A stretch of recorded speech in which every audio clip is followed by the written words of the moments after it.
ngàyនេះបើសិនជាសួរអារម្មណ៍វិញអារម្មណ៍រំភើបមែនទែនដោយសារតែខ្ញុំគិតថាទីទៀតគឺបានប្រើម៉ាស៊ីននឹងបន្តទៀតហើយបាទដោយសារតែ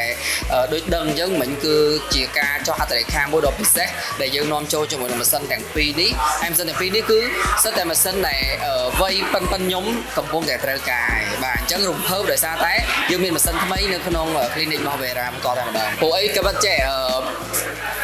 អត់ចង់ផោវិធីកដោយសារមិនប្រើហើយអីបើសិនមិញហ្នឹង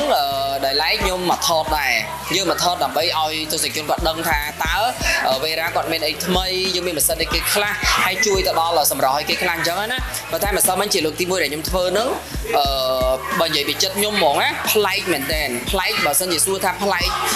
ទាំងសាច់មុខទាំងភ្លឺទាំងអីចូលទៅ80ទៅ90%ព្រោះអីក៏ប៉ុន្តែចេះដោយសារអីពីមុននៅពេលដែលខ្ញុំម៉ាសាមុខ normally ជាទូទៅយើងម៉ាសាមុខយើងប្រើម៉ាស៊ីនមែនប៉ុន្តែប្រសិទ្ធភាពយើងអាចនិយាយបានថាពេលដំបូងយើងតែឃើញព្រោះអីមុខយើងតែពេលលាងទឹកហើយ 100% វាភ្លឺហីតែនៅពេលដែលខ្ញុំទៅផ្ទះនៅពេលដែលខ្ញុំទៅដល់ផ្ទះខ្ញុំមុជទឹកមុជអីហើយនៅតែឃើញភ្លឺនៅតែឃើញស្អាតហើយជាពិសេសគឺមានអារម្មណ៍ថាជាតិគ្រើមដែលខ្ញុំផាត់ម្សៅបាត់អស់លេងហ្មងម៉ាស៊ីននេះគឺខ្ញុំប្រើម្សិលមិញរយៈពេល45នាទីនៅពេលដែលប្រើម៉ាស៊ីនណាបាទល្អខ្លាំង